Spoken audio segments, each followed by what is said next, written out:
Hey guys, what I'm going to be covering today are the two radios you see in front of me. The one on the left is going to be the TCA 152, and the one on the right is going to be the TRI 152. These are replicas of the Harris Falcon 3 PRC-152, and they are basically functioning replicas. They are basically maybe like a Baofeng on steroids, if I had to give a simple explanation. So, what I'm going to be covering today is more or less the function of the radio and its capabilities. I'll also be kind of going over the aesthetics, the construction, the ability, as well as comparing it to kind of other radios and the pros and cons, dual band, how it works with contacts, and some of the testing that I've kind of found with the radio itself. I believe that the one on the left, the TCA, is a 10 watt radio, and I believe the Tri is a 5 watt radio. So those are just some benchmarks to kind of be considering when I talk about the capabilities when we get there. I bought these primarily for kind of like LARPing, milsim, airsoft, and just to kind of play around and see what the capabilities actually are when you start field testing them a little bit more hardcore, and when you start comparing them to more professional grade radios. And when I say that, I mean mostly like Motorola's. So we will be kind of comparing them to the Motorola. And then for some of the UHF testing, I do have a smaller Baofeng.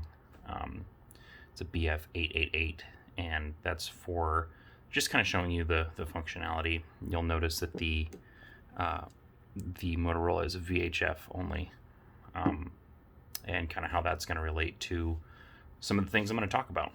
So, first things first, let's just go ahead and talk about the function. So the function is going to look, or excuse me, the better terminology for that would be the interface. The interface for these radios is going to look a lot like a Baofeng, and it's going to look a lot like maybe an ICOM or a Yaesu. And you'll notice that when scrolling through some of the options, that the front panel programming on these radios is very similar. So what I'll go ahead and do, I'm actually going to turn this one off. Just kind of show you on the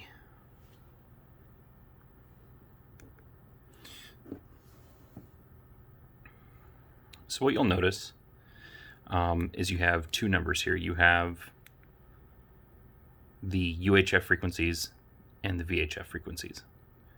And I am able to toggle in between the two. And I'd say that's kind of the most important component, just from a base level, is being able to toggle in between the two frequencies. And then to cover the front panel programming aspect, you'll have menu options that you're able to scroll through via the front panel programming. So that's just kind of something too. I'm not really going to cover a lot of the actual interface itself. I will probably end up doing that in a separate video. This is mostly just going to be talking about kind of the basic, what you're going to be getting out of it for your money. I bought these radios used. I did not buy them new. I bought them used. They have been tested extensively. Ran on plate carriers and chest rigs and such. And it looks like they've held up quite well. So we'll go ahead and start with the TCA again. This is all metal. This is a kind of a brick. It's a rather nice construction. TCA. You'll notice the battery, kind of a mismatched color. The way these batteries work is actually kind of awkward too. It's like a twist battery, which is even more of kind of a pain in the ass to put on.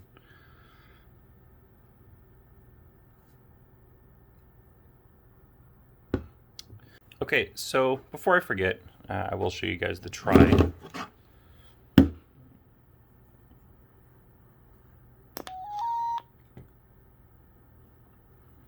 This is plastic up here. You'll notice I have tape on this segment of in between the battery and the radio itself. Just something to annotate in terms of construction.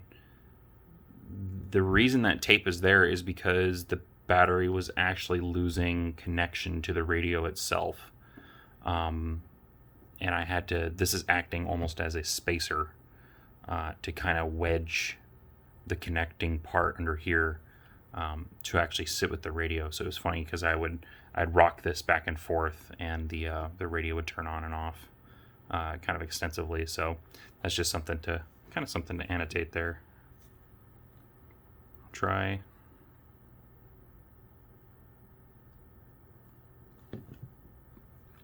Fully plastic.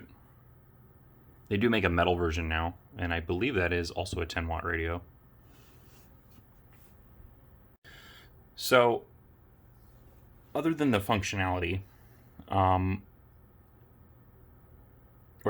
than the aesthetics, what exactly are you getting in terms of actually communicating on the radio, and what is something that you're looking for when you're buying this radio? Well, the big one is going to be its use with the contacts, and how are we using the radio with the contacts, and what is it like, and is it clear?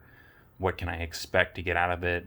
And there's quite a few capabilities that come along with this radio that would suggest that if you know what you're doing, you can actually make very good use of its capabilities. So what I'm going to do is I'm going to show you just kind of on a basic level of that.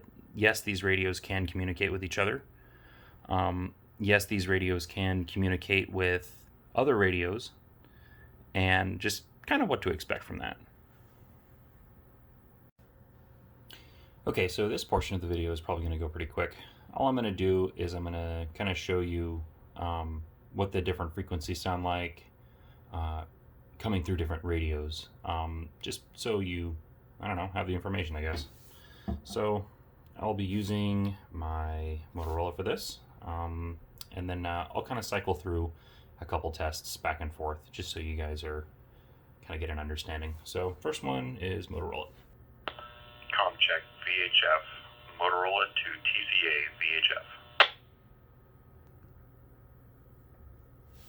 VHF. Okay, and now for the Baofeng on the UHF channel. ComCheck UHF, Baofeng to TCA, ComCheck UHF.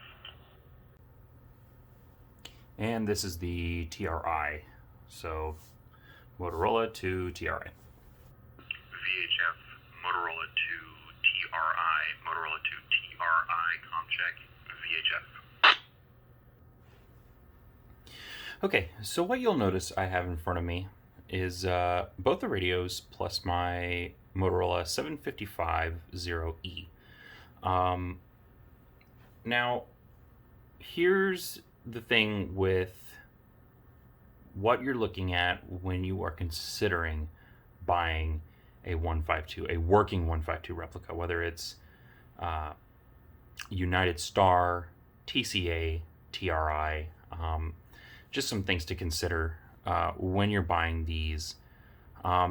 They are limited capability in the prospect that it's not going to be able to do only a few things that the Motorola can. A big thing about what the Motorola can do is digital transmission. That is using binary coding to basically break down the waves, the radio waves, into a digital format. And the 152 replicas are operating off of an analog frequency. So that's just something to consider when you're buying these radios. However, what exactly are you getting with the radios themselves when it comes to being able to hook up to contacts? You'll notice both of these radios have the 6-pin connectors, and with the Motorola you have to use a proprietary connector. I'll actually go ahead and show you what that looks like. So this is a Silnix PTT for the APX. This is the kind of connector you'd be using if you were to use a Motorola. This is an APX connector or something similar along the XTS lines. And that would be as opposed to a 6-pin military style connector like you see here in the Peltor. So obviously these are going to work with the 152 replicas. Now, the big part about these radios that I find enjoyable is the fact that I don't need to buy anything amped like you would for a Baofeng. If I wanted to hook my Baofeng up to the contacts, I would need to get a amped PTT, and I don't have to get an amped PTT for these guys. And it will work totally and completely. It will work totally and completely fine with the Peltors, and that's even with the Peltors with no battery. So that's just something to consider when you're looking into the push-to-talk range and how it relates to the Peltors themselves. Another common question is range. What kind of range can I expect out of either of these? That's a good question in the aspect that the TCA is the 10-watt radio. Out of my extensive testing so far, I have not really had an opportunity to test the full capabilities of the 10-watt high power mode. So I don't know, maybe more testing later down the road when I have some in the field chance to test to see if maybe there's a difference with that. These are, on a low power mode, they're both limited to about 5 watts, depending on the battery, of course. So like any other ham radio and like any other Baofeng, you are pretty much going to be limited to line of sight, and within the spectrum of a mile, maybe 2 miles, if you're lucky, depending on what area you're in, depending on quite a few different things. And that's just something to consider as well. There's nothing really significant that puts these in the better range or the better range capable area. The only thing that really kind of affects that is the antenna. And that's another kind of cool part about these radios is you do have the elongated whip antennas. And I believe that is a real that's a real Harris one on this side, and this is the Tri replica whip on that side. And the construction of the Tri whip so far has been actually not that bad compared to the Harris. You can definitely tell that the Harris is a little bit better constructed, and obviously stands up a little bit better. But props to Tri for constructing an actually a decent whip. The other part about this whip, is that this is a dual band frequency whip. So this will pick up both the UHF and the VHF spectrums. Usually these Harris ones, unless you find a short blade, is going to be either limited to some of the higher military frequencies, or it will just be a VHF standalone or UHF standalone, one of the two. Alright guys, so for the next part of this video, I'm going to kind of give you a sample of what this sounds like through the contacts, just to represent that they do work. This is going to be a really awkward jerry rig. I'm basically going to put the contacts on the phone and kind of hope for the best in terms of audio. The audio will probably be on the left side if it doesn't mix up and end up on the other side, because I have dual plug contacts, which means the audio will be coming in on the other side. So I'm going to get that set up real quick. VHF transmission coming through contact 3s. VHF transmission coming through contact 3s. UHF transmission coming through contact 3s. UHF transmission coming through contact 3s.